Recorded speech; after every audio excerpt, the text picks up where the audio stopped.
Allah Subhanahu wa Ta'ala yang Maha Pengasih, Maha Penyayang, tidak pernah menciptakan seseorang seperti itu di antara manusia secara keseluruhan. Selain Allah Subhanahu wa Ta'ala, tidak ada yang bisa menyainginya. Ungkapan memujinya dengan menyebutkan karakter-karakternya, sifat-sifat yang dimilikinya, sementara beliau tanpa dipuji, beliau memancarkan sinarnya kapan saja yang diinginkan.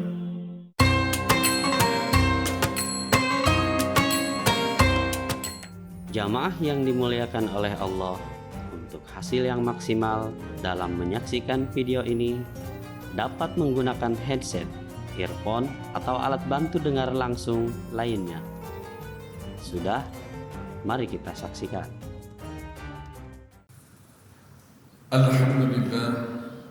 Alhamdulillah Rabbil Alamin, wal aqibatu lil muttaqin, wa la udwana illa 'alal zalimin.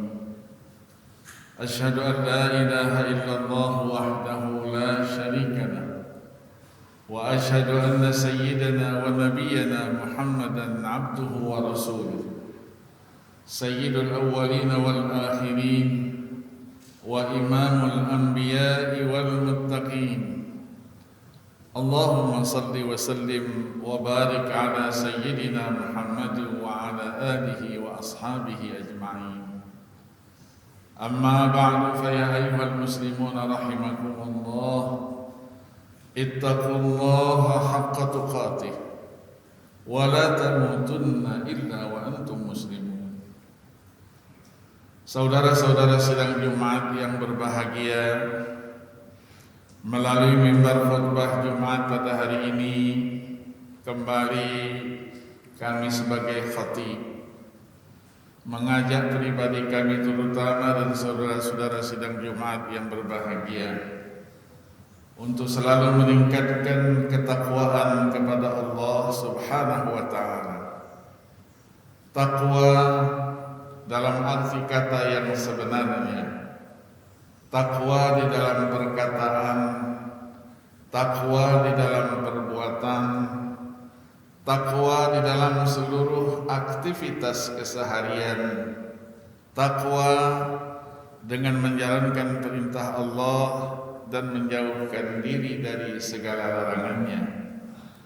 Mudah-mudahan dengan modal takwa itu kita akan tergolong dalam firman Allah Subhanahu wa Ta'ala yang sekaligus merupakan janji daripadanya, sebagaimana yang tersebut di dalam surah Maryam ayat 63 yang berbunyi, A'udzu billahi minasyaitonir rajim, tilkal jannatul lati nurithu min ibadina man kana taqiyya. Itulah surga yang akan kami wariskan kepada hamba-hamba kami yang bertakwa. Saudara-saudara sidang Jumat yang budiman, bulan ini tepatnya sejak kemarin 12 Rabiul Awal adalah bulan kelahiran junjungan Nabi besar Muhammad sallallahu alaihi wasallam, seorang manusia yang menjadi contoh dan tauladan dari seluruh aspek kehidupan. Manusia yang paling besar di antara manusia-manusia besar dunia, seorang pemimpin paling besar di antara pemimpin-pemimpin besar dunia. Seluruh kehidupannya menjadi contoh dan tauladan dan dibangkitkan untuk seluruh umat manusia dan alam semesta. Allah Subhanahu wa Ta'ala jelaskan di dalam ayat 107 dari surah Al-Anbiya, wa ma arsalnaka illa rahmatan lil alamin. Tidaklah kami utus engkau wahai Muhammad melainkan sebagai rahmat bagi sekalian alam. Ayat ini menyimpan rahasia yang luar biasa. Kenapa Allah Subhanahu wa taala tidak berfirman rahmatan lil mu'minin, tetapi berfirman rahmatan lil alamin? Sementara sosok Nabi besar Muhammad sallallahu alaihi wasallam adalah nabi dan rasul yang diutus buat orang-orang yang beriman. Para ulama mengatakan paling tidak ada 5 faktor, 5 rahasia sehingga Allah Subhanahu wa taala berfirman demikian. Yang pertama, li'annahu ja'ahum bil huda. Nabi kita Muhammad sallallahu alaihi wasallam datang dengan membawa petunjuk. Wa 'allamahum ba'dal jahalah, memberikan pencerahan kepada mereka setelah mereka berada dalam kebodohan. Wa hadahum minadh dhalalah, membawa petunjuk menyelamatkan mereka dari kesesatan. Wan najata minasyaqawatil 'uzma, menyelamatkan mereka juga dari kekecewaan yang besar dan agung. Wa nalu ala yadayhi al-khairatil katsirah fil akhirati wal ula, dan melalui beliaulah umat manusia terangkat dengan segala kelebihan, keistimewaan, keagungan dan kebesarannya. Hatta al-kuffara ruhimu bih, sampai orang-orang yang tidak beriman pun mendapatkan percikan rahmat yang dibawa oleh beliau. Apa rahmat itu? Haitsu ukhira uqubatuhum fid dunya wa lam yasta'silhumul azabu fil akhirah, yaitu ditundakannya azab dan siksa yang akan dirasakan oleh mereka di dunia ini sampai nanti di akhirat pasti mereka rasakan itu. Ketika pada masa nabi-nabi dan rasul-rasul terdahulu, apabila umatnya membangkang, apabila umatnya menantang dan tidak mau mengikuti ajakan yang dibawa oleh para nabi dan rasul terdahulu, Allah Subhanahu wa taala membayar mereka dengan kontan, diturunkan azab dan siksa yang beragam.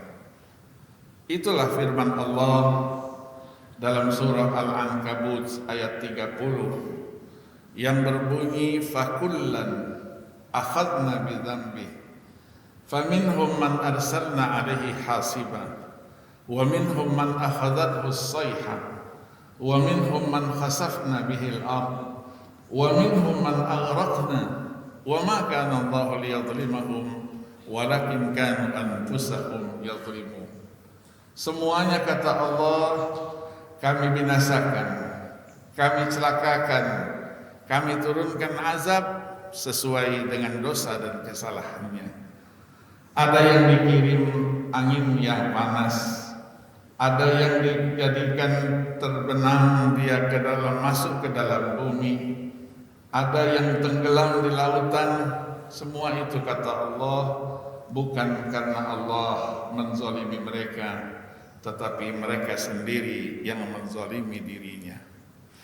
Rasulullah sallallahu alaihi wasallam dibangkitkan di tengah-tengah masyarakat yang pada waktu itu dikenal dengan masyarakat yang berada pada zaman jahiliyah. Jahiliyah bukanlah antonim daripada kepandaian, kepintaran, tetapi jahiliyah di situ bukanlah berarti bodoh, tetapi mereka adalah masyarakat yang sudah maju, masyarakat yang begitu tinggi peradabannya, masyarakat yang begitu tinggi pula di dalam bahasa dan sastranya. Bodoh di sini diartikan bodoh dalam pengertian tidak mengenal Allah Subhanahu wa taala sebagai Tuhan yang wajib disembah. dan tidak mau tahu siapa di balik semuanya itu, kekuasaan yang menciptakan mereka, yang menjadikan mereka bisa hidup di dunia. Semua itu mereka pura-pura tidak tahu, menyembah berhala yang dibuat tapi tidak bisa menciptakan sesuatu. Segala sesuatu berdasarkan hawa nafsu, bukan berdasarkan pikiran yang sehat dan waras. Maka dari itulah ketika Nabi kita Muhammad sallallahu alaihi wasallam ditanya oleh pamannya Abu Jahal, "Madza turidu minna ya Muhammad?" Apa yang engkau inginkan dari kami? Rasul menjawab, "Aku tidak minta banyak dari kalian. Aku hanya meminta satu kalimat saja, la ilaha illallah." Tapi kata-kata itu tidak diungkapkan oleh Nabi, dan Abu Jahal pun tidak mempertanyakannya. Kalau begitu engkau sampaikan kepada masyarakat Quraisy. Nabi menjawab, "Aku tidak punya masa untuk itu." Abu Jahal akhirnya menawarkan, "Bagaimana sekiranya masyarakat Quraisy aku kumpulkan di suatu tempat dan engkau sampaikan apa yang engkau inginkan itu?" Nabi kita menjawab, "Itu yang aku inginkan." Dikumpulkan di Bukit Sofa. Setelah mereka berkumpul semuanya, Abu Jahal terus berdiri dan mengatakan kepada kaum Quraisy, "Ya ma'syara Quraisy, hadza Muhammadun talaba minna kalimatan wahidah." Inilah yang bernama Muhammad. Dia minta kepada kita hanya satu kalimat saja. Ketika ditanya, "Ma hadhil kalimatul wahidah ya Muhammad?" Apa yang engkau maksudkan itu? Nabi terus menjawab, "La ilaha illallah Muhammadur Rasulullah." Pada waktu itulah diturunkan firman Allah di dalam surah Shad ayat 5, 6 dan 7. "Aja'alal alihata ilahan wahida inna hadza la syai'un ujab wa antalaqal mala'u minhum animshu wasbiru ala alihatikum inna hadza la syai'un yurad ma sami'na bihadza fil millatil akhirah in hadza illa ikhtilaf." Apakah yang bernama Muhammad ini menjadikan Tuhan itu satu, sementara Tuhan selama ini ratusan jumlahnya? Kalau begitu, ini adalah sesuatu yang aneh. Maka dari itu bubar kalian semua dan jaga keimanan kalian, kepercayaan mereka kepada Tuhan-Tuhan mereka. Dan apabila kalian mengikuti yang bernama Muhammad, inna hadza la syai'un yurad, itulah yang diinginkan olehnya. Kita juga, kata mereka, tidak pernah mendengar ada Tuhan itu satu yang diajarkan oleh agama terakhir. Maka kalau begitu semua yang disampaikan itu adalah dusta belaka. Perjuangan Nabi kita Muhammad sallallahu alaihi wasallam untuk mengajar mereka beriman kepada Allah Subhanahu wa taala yang Maha Esa melalui satu perjuangan panjang dengan keteladanan beliau. Beliau adalah seorang pendidik ulung, menyampaikan segala sesuatu dengan cara yang terbaik, dengan metode pendidikan yang terbaik, dengan akhlak dan budi pekertinya yang luar biasa. Allah Subhanahu wa taala jelaskan bahwa pada diri Nabi sallallahu alaihi wasallam ada contoh dan tauladan yang harus kita ikuti. Laqad kana lakum fi Rasulillahi uswatun hasanah liman kana yarjullaha wal yawmal akhir wa dzakarallaha katsiran. Itulah firman Allah dalam ayat 21 dari surah Al-Ahzab. Sungguh tidak diragukan lagi pada pribadi Nabi Muhammad sallallahu alaihi wasallam ada suri keteladanan yang baik bagi mereka-mereka yang mengharapkan pahala dari Allah, hari kiamat, dan selalu berzikir dengan zikir yang banyak. Allah Subhanahu wa taala jelaskan di dalam firman-Nya yang lain bahwa beliau adalah manusia yang mempunyai budi pekerti yang agung. Dalam ayat 4 surah Al-Qalam, wa innaka la'ala khuluqin azim. Sungguh betul tidak diragukan lagi, engkau adalah sosok manusia yang mempunyai budi pekerti yang luhur. Para ahli tafsir ketika menafsirkan ayat itu mengatakan, wa innaka ya Muhammad la'ala adabin rafi'in jam wa khuluqin fadilin karim. Faqad jama'a Allahu fika al-fadail wal kamalat. Sesungguhnya pada pribadimu wahai Muhammad memiliki akhlak dan budi pekerti yang tidak ada tandingannya. Budi pekerti yang mulia terkombinasi di dalam pribadimu itu segala macam bentuk keistimewaan, kesempurnaan, keagungan, dan kebesaran. Maka dari itulah ketika kita kaum muslimin memperingati hari kelahiran beliau dengan mendengarkan sejarah dari perjalanan kehidupan beliau yang sering diungkapkan melalui kitab-kitab maulid dengan segala bentuk dan ragamnya, mengingatkan kita betapa hebatnya beliau seorang tokoh melalui satu perjuangan panjang dengan akhlak dan budi pekertinya. Beliau menyampaikan ad-da'wah al-islamiyah. Maka dari itu tidak ada ungkapan yang lain, tidak ada keinginan yang lain. Apa yang kita lakukan dengan segala bentuk dan ragam cara kita memperingati kelahiran beliau adalah ungkapan syukur dan terima kasih kita kepada Allah Subhanahu wa taala. Qul bi fadlillahi wa bi rahmatihi fabidzalika falyafrahu huwa khairum mimma yajma'un. Itulah firman Allah di dalam ayat 58 dari surah Yunus. Tidak ada dari kita ketika memperingati kelahiran beliau dengan pujian-pujian yang tersirat di dalam hati kita untuk merubah posisi beliau dari seorang nabi menjadi Tuhan yang kita sembah. Itu adalah ungkapan dan pujian. Kita terus bertanya, dengan bahasa apa yang harus kita ungkapkan? Dengan kata-kata yang indah yang bagaimana yang harus kita torehkan, harus kita tuliskan. Sementara Allah Subhanahu wa taala sudah mencapai memberikan pujian yang begitu hebat dan dahsyat. Wa innaka la'ala khuluqin azim. Seorang penulis penyair pernah mengatakan, wa idzallahu asna ma huwa alaihi ahluhu alaika fama miqdaru ma tamdahul wara. Kalau yang paling berhak untuk menyampaikan pujian Allah Subhanahu wa taala sudah memujinya, pertanyaannya di mana kira-kira posisi pujian yang disampaikan oleh manusia.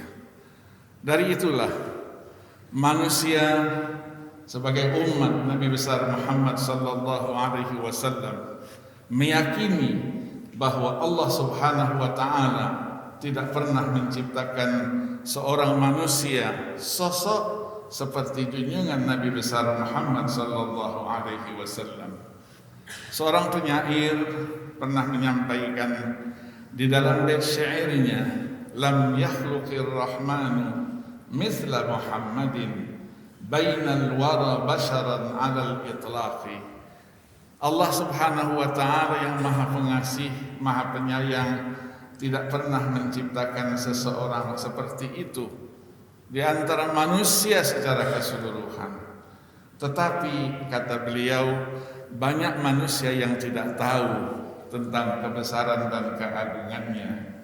Kalla wala arafal khalaiqu qadrahu fama fawqahu haqqan siwal khallaqi. Selain Allah Subhanahu wa Ta'ala, tidak ada yang bisa menyainginya.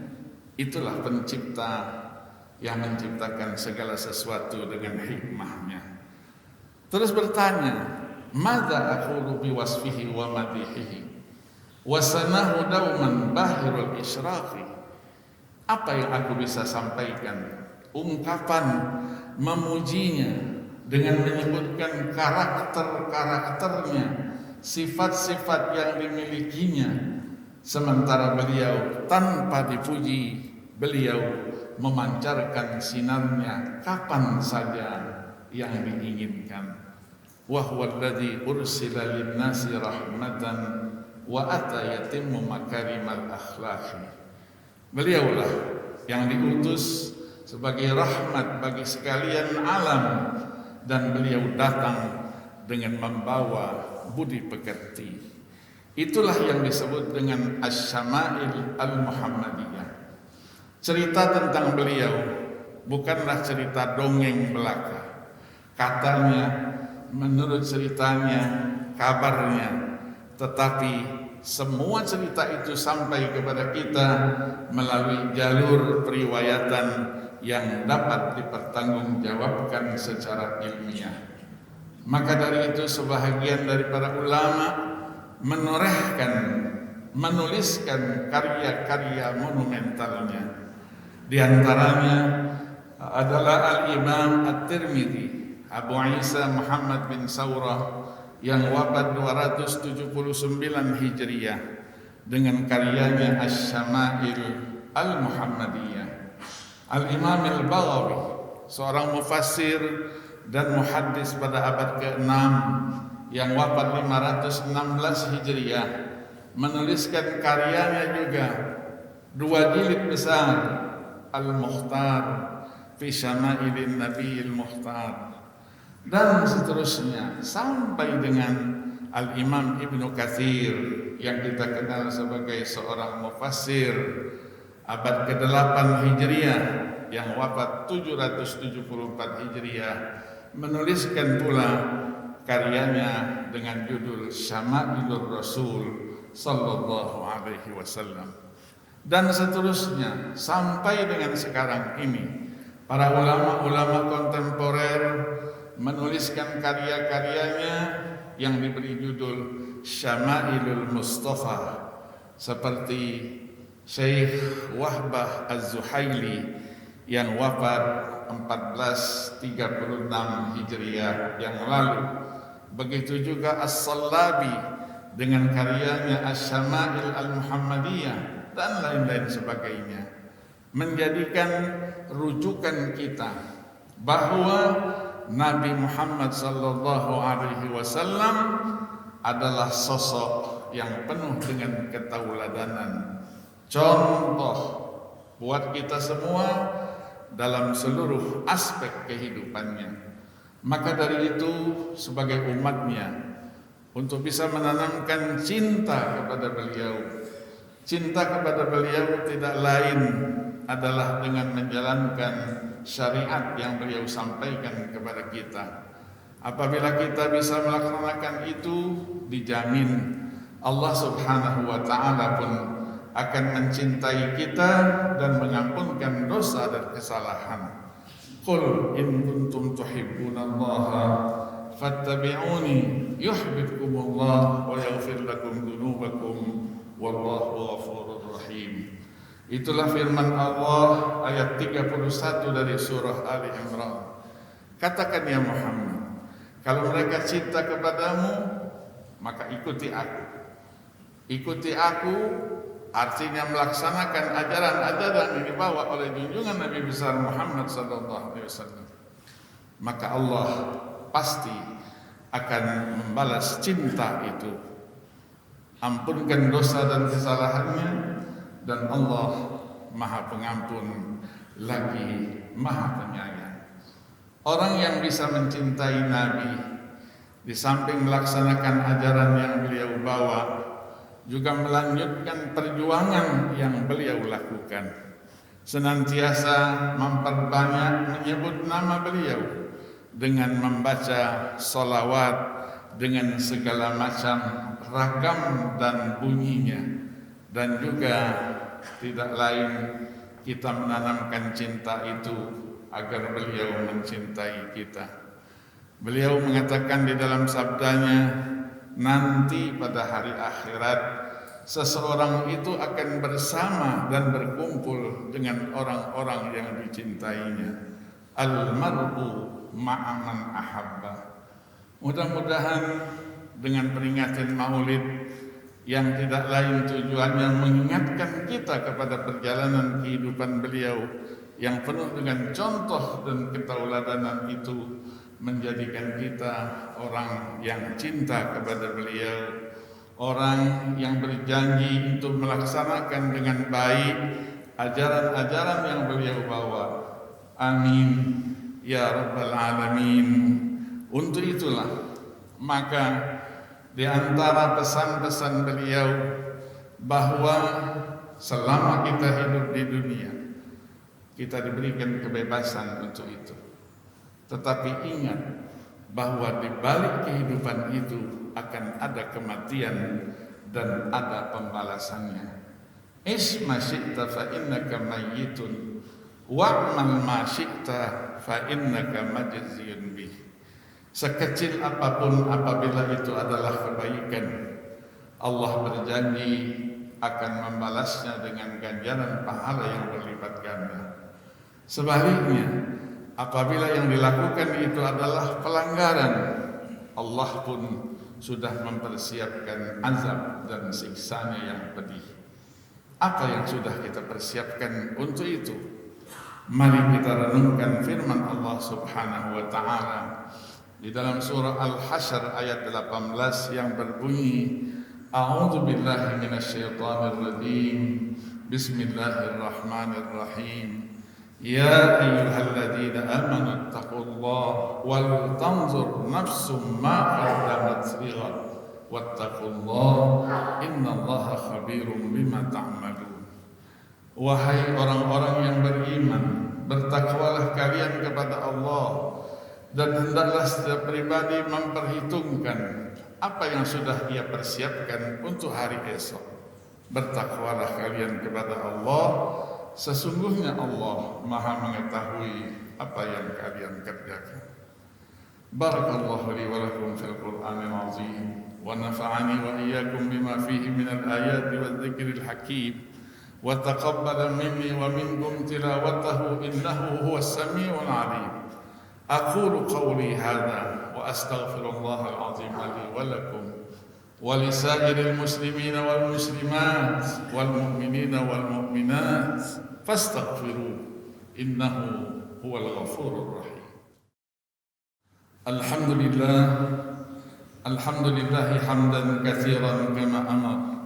Asyhadu an la ilaha illallah wahdahu la syarika lah irghaman liman jahada bihi wa kafar.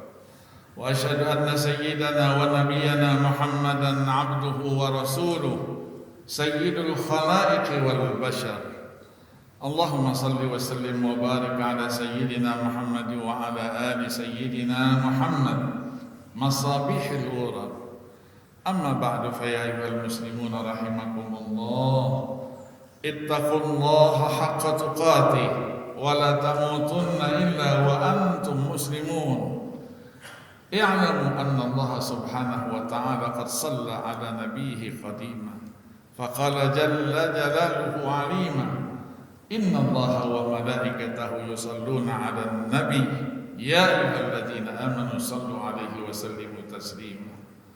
Allahumma salli wa sallim wa barik ala sayyidina Muhammad wa ala ali sayyidina Muhammad kama sallaita wa sallamta wa barakta ala sayyidina Ibrahim wa ala ali sayyidina Ibrahim fil alamin innaka Hamidum Majid.